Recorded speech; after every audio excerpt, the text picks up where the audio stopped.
Based on partial derivatives. Alright, partial derivatives के applications हैं ये सारे के सारे क्वेश्चंस. अब इनमें थोड़ा थोड़ा सा कुछ लॉजिक है या कुछ चेंजेस हैं, वो हम डिस्कस कर रहे हैं. So like the first question, it is simple. You have to apply your first derivative and second order derivative definitions, और definition से ही आ जाएंगे. So second order derivative अगर आपका फंक्शन है, second order derivative कितने होंगे? 3. One will be fxx, second will be fyy and third will be fxy. Alright, so ये तीन आप निकाल लोगे. यहाँ पर क्या बोला है आपको? वेरीफाई करना है. del 2z by del x del y is equal to del 2z by del y del x. मतलब पहले आपको zx निकालना है और फिर उसका y निकालना है. दूसरा क्या करना है आपको? पहले zy निकालना है और फिर उसका zy का x निकालना है. ठीक है, तो ये आपको इसमें करना है फर्स्ट, सेकेंड और थर्ड एक्सप्रेशन में. You to just simply verify and it will also come easily. Third question is what? You have to find out the second order derivatives and then you have to put it into some expression to get the value of this expression. So आपको इस expression की value निकालना है. और जो z है आपका, z is given in terms of implicit form, not explicit but implicit form में दिया हुआ है. तो कोई बात नहीं, आपका 2z del z by del x हो जाएगा और 2z del z by del y हो जाएगा. सो एक बार आप z के रिस्पेक्ट, z को x के रिस्पेक्ट में निकालोगे, फिर से x के रिस्पेक्ट में, और फिर y के रिस्पेक्ट में, फिर से y के रिस्पेक्ट, क्योंकि यही दोनों की जरूरत है आपको. ठीक है, तो third question is simple. Now this question you may face a little bit difficulty in this, but what you have to do in this, you have to just find out the first order derivatives. जो कि first order derivative निकालना कोई tough नहीं है. कोई भी expression हो, कैसा भी हो, you can find out the first order derivative. And if you do it correctly, first order derivative जब x के रिस्पेक्ट में निकाल रहे हो, y is a constant, always remember this. ठीक है, चाहे कि कोई भी एक्सप्रेशन हो, y is a constant, it is just like return 1 और 2. तो अज्यूम कर लो कि यहाँ पर 1 और यहाँ पर 2 लिखा हुआ है, और इसको सिंपली आप डिफरेंशिएट कर लो, और फिर अगेन जो आपका फाइनल आंसर हो उसमें फिर से इस कांस्टेंट को डाल दो. सो कहीं पर भी आप जब x के रिस्पेक्ट में करोगे y कांस्टेंट है, y के रिस्पेक्ट में करोगे x कांस्टेंट है. So see this as written as x upon 2 और 2 अपॉन x. ठीक है, जब इस तरीके से करोगे तो कोई कंफ्यूजन नहीं होगा.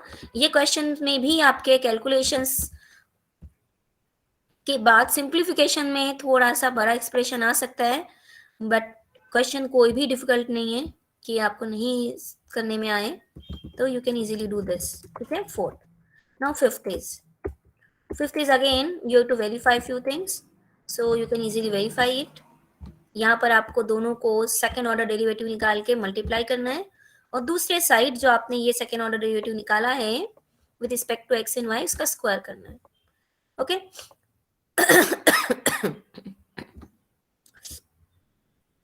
now 6 or 7 type of questions. How you will differentiate this? So यहाँ पर function of function चलेगा, मतलब f is a function of x and y, phi is also function of x and y. तो यहाँ पर क्या होगा, जब आप del z by del x करोगे तो you will get what? First f will get differentiated totally, तो आप लिख सकते हो f dash, और फिर उसके बाद अंदर का एक्सप्रेशन डिफरेंशिएट होगा, तो f dash of x plus a y पूरा लिखो, या फिर आप सिंपली इसको f डैश लिखो. उसके बाद x प्लस ए वाई को डिफरेंशिएट करो. तो सपोज आपने x के रिस्पेक्ट में डिफरेंशिएट किया है, तो you will get dot 1 plus five dash dot 1.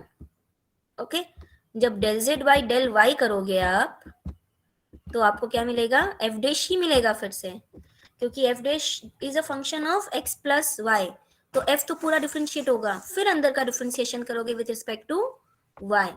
तो विद रिस्पेक्ट टू y क्या, तो क्या मिला? f dash dot a plus five dash, और फिर आपका x माइनस ए वाई, तो आपको मिलेगा minus A.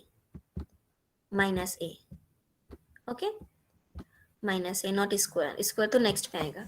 So this is how del z by del x और del z by del y निकला. अब del 2z by del x square निकालोगे तो इसको एक बार और डिफरेंशिएट कर रहे हो, तो क्या कर रहे हो आप, एफ डबल डैश डॉट अंदर का differentiation again 1 plus five double dash dot अंदर का डिफरेंशिएशन अगेन 1, तो you get F dash plus five dash, F double dash plus five double dash.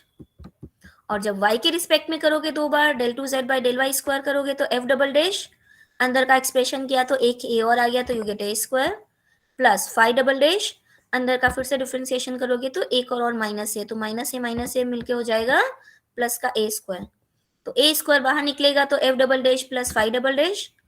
अब जब आप del two Z by del Y square को देखोगे तो this is nothing but a square बाहर निकाल दो f double dash plus five double dash which is nothing but del two Z by del x square. तो ये इस तरीके से क्वेश्चंस होंगे 6 नंबर। 7 नंबर भी ऐसे होगा फंक्शन ऑफ फंक्शन के फॉर्म में,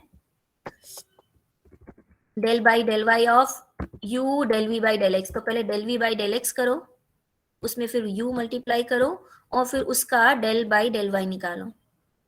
सेकेंड इज पहले u del v by del y करो, फिर उसमें u मल्टीप्लाई करो और फिर उसका डेल बाई डेल एक्स निकालो।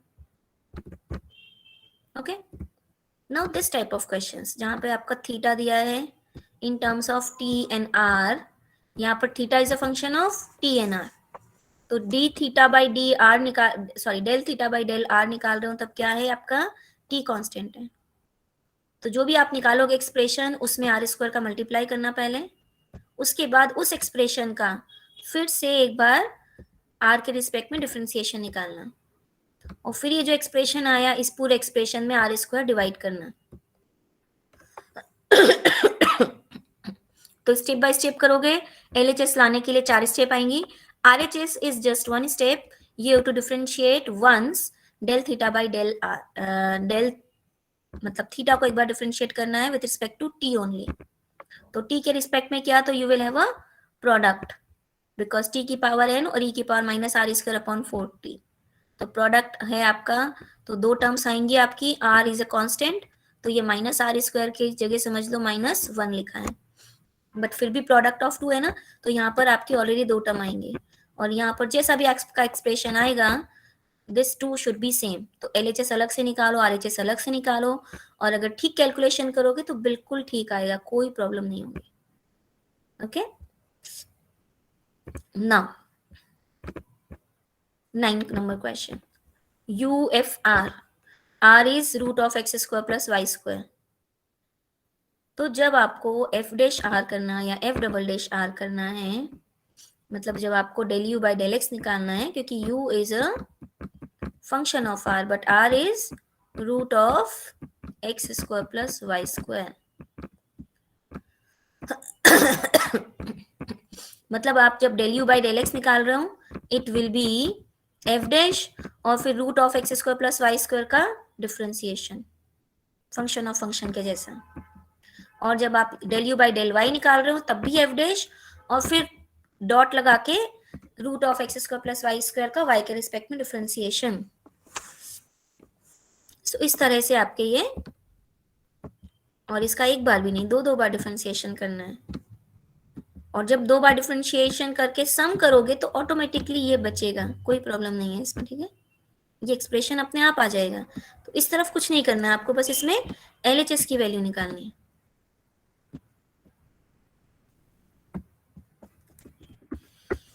Similarly the v question, very simple, अब यहाँ पर क्या है, v is a function of 3 variables x, y और z, तो x, y, z तीनों इंडिपेंडेंट हैं और v डिपेंडेंट है on x, y and z, तो आप देख रहे हो जो ऊपर लिखा हुआ है del two we by del y del z, ये निकालना, del two we by del x del z और del two we by del x del y, तो v का partial differentiation with respect to x, y and z निकाल रहे हो और फिर उसमें एक्स वाई जेड मल्टीप्लाई कर रहे हो, तो तीन एक्सप्रेशन तीनों अलग अलग निकलेंगे और फिर तीनों को देखना whether you are getting the same value और not.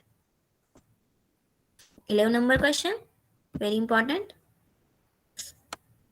Again v is a function of r and r is a function of x y z, so basically क्या हो गया ये, v is a function of x y and z, तो del two we by del x square, del two we by del Y square, del two we by del Z square, बस partial differentiation लेना है, ठीक, उसके बाद तो values को put करके सिंप्लीफाई करोगे, ऑटोमेटिकली आ जाएगा।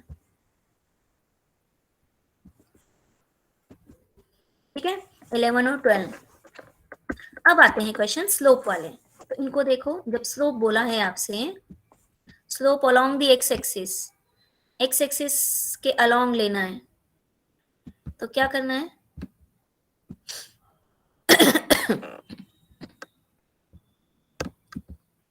Del z by del x निकालना है। जब अलोंग लिख दिया है तब तो उसी एक्सिस का डिफरेंशिएशन करना है। ठीक है, सो अलोंग एक्स एक्सिस है तो del z by del x, along y axis है तो del z by del y, along x axis है तो del z by del x, और फिर जो भी आपकी वैल्यू आई उसमें ये एक्स वाई जेड की वैल्यू पुट करना है।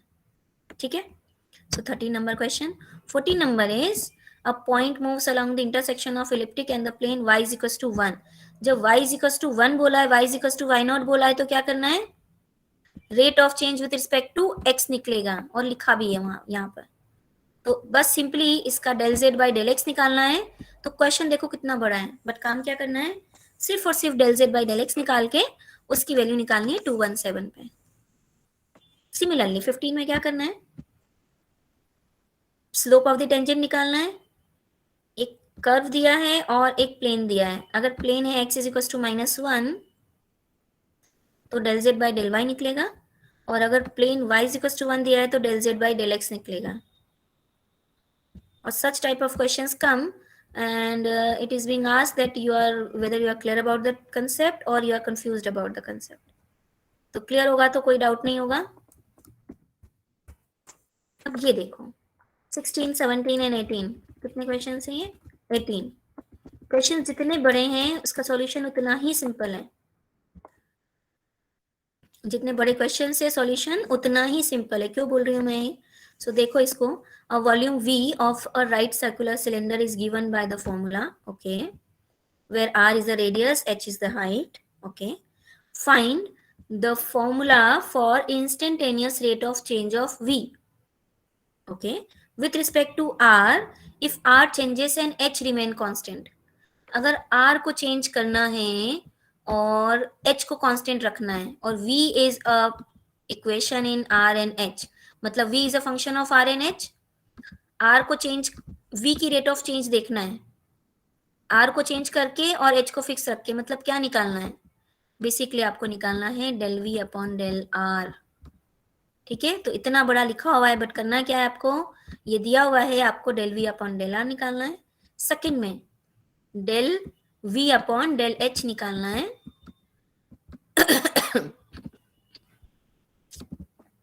सिर्फ फर्स्ट ऑर्डर डेरिवेटिव निकालना है। तीसरा बी पार्ट में क्या है?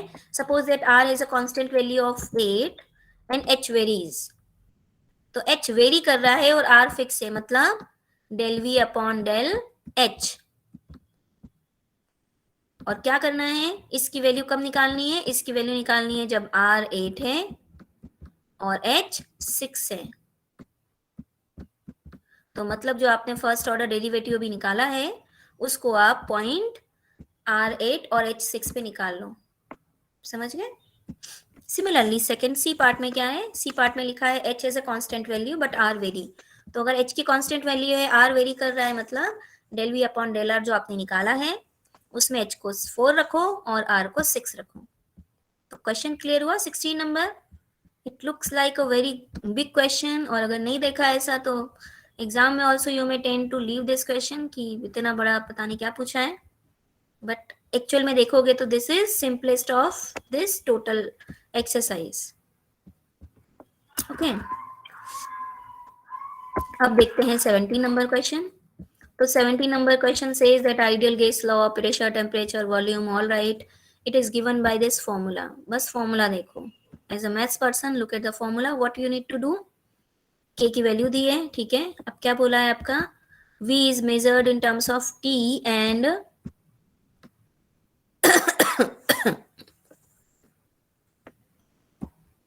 अच्छा, P is pressure is P, V is the volume and T is the temperature, K is just a constant 10। क्या करना है? Rate of change of pressure, so P की rate of change with respect to temperature if the temperature is 80 and volume is fix, मतलब आपको simply del P by del t निकालना है. What will be del p by del t? It will be k is a constant, v is a constant, t is 1, so it will be 1. So k upon v. अब k upon v में k की value कितनी है 10, v की value कितनी है, v is given here, that volume is fixed at 50. So ये हो जाएगा 10 upon 50. बस ये हो गया आपका a पार्ट. ओके तो क्वेश्चन बहुत बड़ा सा लग रहा है, बट करना क्या एक्चुअली में आपको सिर्फ पार्शियल डेरिवेटिव निकालना है, समझना है कि क्या पूछा हुआ है.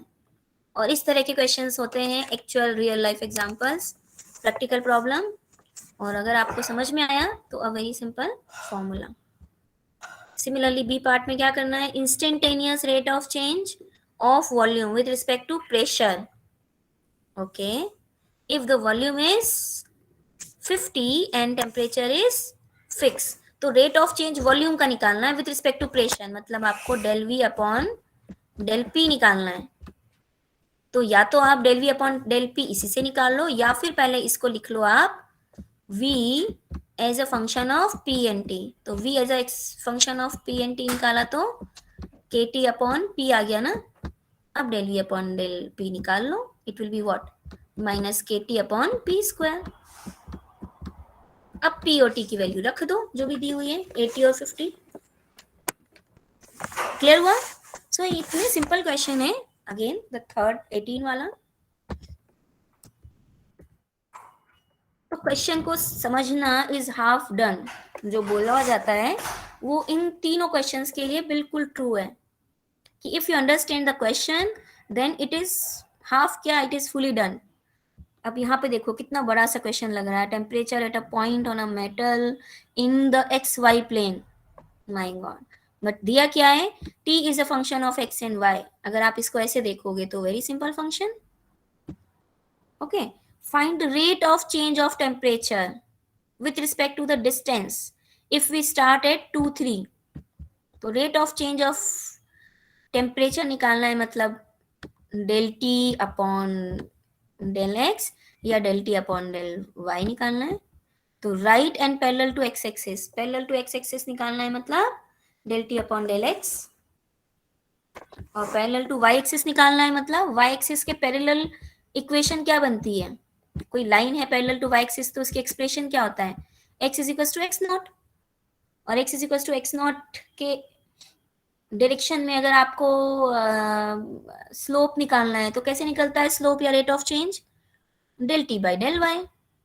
तो सिंपली आपको क्या निकालना है, del T upon del Y और del T upon del X. First order derivative निकालना है तीनों क्वेश्चन में. Okay that's why I told you कि ये आप एक्सरसाइज करोगे भी, तो मैंने खैर आपको एक्सप्लेन कर दिया पूरा एक्सरसाइज. अगर आप अपने से करते तो definitely you are going to ask me this 3 questions, last 3 and few of the starting questions as well. But अब जबकि हम डिस्कस कर चुके हैं, now you can do this easily.